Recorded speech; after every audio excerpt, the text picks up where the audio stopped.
మీరు ఇటువంటి white heads are white బంప్స్తో ఇబ్బంది పడుతున్నారా? ఈ కొన్ని వైట్ హెడ్స్ వచ్చేసి మీకు పింపుల్స్గా కన్వర్ట్ అయ్యి చాలా ఇబ్బంది పెడుతున్నాయా? అయితే ఈ వీడియో మీకోసం. నేను doctor Dheeraj Reddy, Dermadoc skin hair and laser క్లినిక్లో చీఫ్ డెర్మటాలజిస్ట్గా పనిచేస్తున్నాను. ఇప్పుడు మనం అసలు వైట్ హెడ్స్ అంటే ఏంటి, దాని గురించి మాట్లాడుకుందాం. పింపుల్స్లో చాలా టైప్స్ అనేవి ఉంటుంది, అంటే ఆక్నేలో చాలా టైప్స్ అనేది ఉంటుందన్నమాట.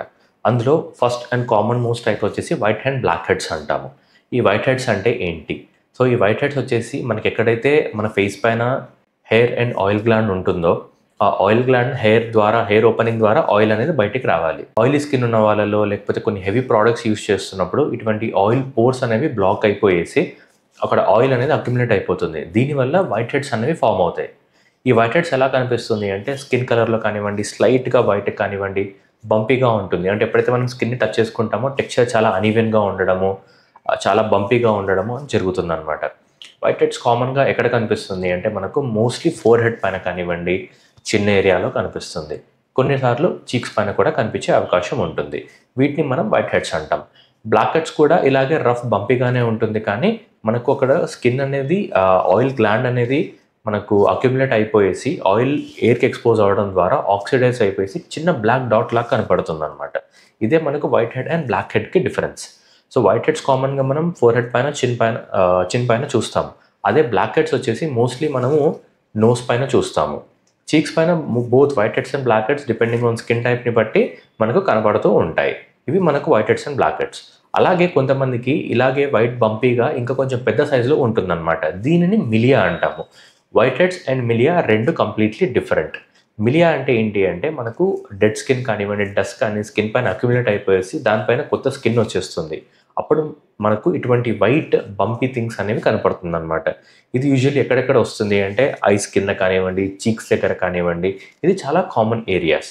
So white heads, blackheads and milia, ఇది మూడిటికి డిఫరెన్స్. ఈ మూడిటికి డిఫరెన్స్ తెలుసుకోవడం ఎందుకు ఇంపార్టెంట్ అంటే మనకు మిలియాని ట్రీట్ చేయకుండా అలాగే వదిలేసినా సరే దానివల్ల మనకు వచ్చే నష్టం అంటూ ఏమీ ఉండదు, స్కిన్ అనేది డ్యామేజ్ అనేది జరగదు. అయితే వైట్ హెడ్స్ అండ్ బ్లాక్ హెడ్స్ని అలాగే వదిలేయడం ద్వారా ఏమవుతుంది అంటే ఈ white heads and black heads స్లోగా మనకు పింపుల్గా మారిపోతుంది అనమాట. అంటే రెడ్గా కొంచెం పెయిన్ఫుల్ లీజన్ లాగా మనకు కన్వర్ట్ అవుతుంది. ఎప్పుడైతే రెడ్ పెయిన్ఫుల్గా అవుతుందో మనకు చాలా డిస్కంఫర్ట్గా ఉంటుంది. అండ్ ఈవెన్ దాన్ని అలాగే వదిలేయడం వల్ల ఇన్ఫెక్షన్ అనేది స్ప్రెడ్ అయిపోయేసి బాగా కొంచెం చీమ్ పట్టినట్టు, అంటే పసులాగా కూడా అయ్యే ఛాన్స్ ఉంటుంది. దీనివల్ల మళ్ళీ ఫ్యూచర్లో డార్క్ స్పాట్స్ అవ్వడము, లేదా ఆక్నే స్కార్స్ అంటే గుంతలు పడ్డము, ఇవన్నీ కాంప్లికేషన్స్ అనేవి వచ్చే ఛాన్స్ ఉంటుంది. అందుకే మనం వైట్ హెడ్స్ అండ్ బ్లాక్ హెడ్స్ని చాలా ఇంపార్టెంట్ కేర్ తీసుకునేసి దాన్ని ఎర్లీ స్టేజెస్లోనే తగ్గించేసుకుంటే పింపుల్స్ అండ్ దానివల్ల వచ్చే కాంప్లికేషన్స్ని మనం అవాయిడ్ చేసుకోవచ్చు. ఇప్పుడు మనం whiteheads or blackheads ఉన్న వాళ్ళు ఎటువంటి స్కిన్ కేర్ ప్రోడక్ట్స్ యూజ్ చేయాలో దాని గురించి మనం మాట్లాడుకుందాం. సో ఇటువంటి వైట్ హెడ్స్, బంపీ స్కిన్ ఉన్న వాళ్ళు ఎటువంటి ఫేస్ వాష్ యూజ్ చేయాలి అంటే salicylic acid based face wash అనేది యూజ్ చేయండి. Up to 1% salicylic acid face wash use చేయడం వల్ల జెంటిల్ ఎక్స్ఫోలియేషన్ అనేది జరుగుతుంది. సో మనకి ఎక్కడైతే ఆయిల్ గ్లాండ్ అబ్స్ట్రక్ట్ అయి ఉంటుందో, బ్లాక్ అయి ఉంటుందో జెంటిల్గా ఎక్స్ఫోలియేట్ అవుతూ అన్క్లాగ్ అనేది చేసుకోవచ్చు అనమాట. నెక్స్ట్ వచ్చేసి ఇప్పుడు ఎటువంటి సీరమ్స్ వాడాలి. White heads and black heads ఉన్న వాళ్ళు నియాసినమైడ్ బేస్ సీరం యూజ్ చేయడం ద్వారా ఆయిల్ సెక్రేషన్ అనేది కొంతవరకు తగ్గుతుంది. దాంతోపాటు ఆ ఇన్ఫ్లమేషన్ ప్రాసెస్ అనేది కూడా తగ్గుతుంది. So niacinamide serum white heads and black heads ఉన్న వాళ్ళకు దాన్ని పింపుల్గా కన్వర్ట్ అవ్వకుండా కొంతవరకు మనం కాపాడే ఛాన్స్ అనేది ఉంటుందన్నమాట. అండ్ లాస్ట్లో వచ్చేసి night care products, night care serums ఎటువంటివి వాడాలి అంటే మెయిన్గా సాలిసిలిక్ యాసిడ్ బేస్ సీరం లేదా గ్లైకోలిక్ యాసిడ్ బేస్ సీరం, ఇటువంటి సీరమ్స్ యూజ్ చేయడం ద్వారా జెంటిల్ ఎక్స్ఫోలియేషన్ అనేది జరుగుతుంది. బ్లాక్డ్ పోర్స్ అనేవి ఓపెన్ అవుతుంది.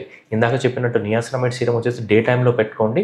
And salicylic acid glycolic acid base serum వచ్చేసి నైట్ కేర్ సీరం లాగా యూజ్ చేసుకోవడం ద్వారా మనకు white heads and black heads అనేది ఓవర్ ద టైం, అంటే ఒక 1 to 2 months or sometimes 3 months టైంలో కూడా మనకి ఇవన్నీ తగ్గే ఛాన్స్ అనేది ఉంటుంది. హోమ్ కేర్ ప్రోడక్ట్స్ యూజ్ చేసిన తర్వాత కూడా white heads and black heads తగ్గట్లేదు అంటే దానికి మంచి ఇన్క్లినిక్ ప్రొసీజర్స్ అనేది ఉంటుందన్నమాట. అందులో చాలా most common and basic and best results ఇచ్చే ప్రొసీజర్ వచ్చేసి కెమికల్ పీల్ అంటాం. ఈ కెమికల్ పీల్లో కూడా మనకు సాలిసిలిక్ యాసిడ్ కాంబినేషన్లో గ్లైకోలిక్ యాసిడ్, అజలిక్ యాసిడ్ కానివ్వండి, రెటినోల్, ఇటువంటి కాంబినేషన్లో ఉంటుంది. ఇవన్నీ ఎక్స్ఫోలియేషన్ ప్రాసెస్ని ఇంకా ఫాస్టప్ చేస్తుంది. రిజల్ట్స్ కూడా కంపేర్ టు ఇన్హౌస్ ప్రోడక్ట్స్తో కంపేర్ చేసుకుంటే బెటర్ రిజల్ట్స్ అనేది ఇస్తుంది. సో ఎవరికైతే ఈ సాలిసిలిక్ యాసిడ్ బేస్ సీరమ్స్ కానివ్వండి, ఫేస్ వాషెస్ యూస్ చేసినప్పుడు ఎక్స్పెక్టెడ్ రిజల్ట్స్ రావట్లేదు, అప్పుడు మీరు డెఫినెట్గా కెమికల్ పీల్స్ని ట్రై చేయొచ్చు. So white heads and black హెడ్స్తో ఇబ్బంది పడుతున్న వాళ్ళు ఇటువంటి ప్రోడక్ట్స్ అనేది యూజ్ చేయండి, వైట్ హెడ్స్ని తగ్గించుకోండి. ఇన్ కేస్ మీకు ప్రోడక్ట్స్తో తగ్గట్లేదు అంటే డెఫినెట్లీ డర్మడాక్ని విజిట్ చేయండి. మీ వైట్ హెడ్స్ బ్లాక్ హెడ్స్ని తగ్గడంలో మేము డెఫినెట్లీ హెల్ప్ చేస్తాము. See you in next video. Thank you.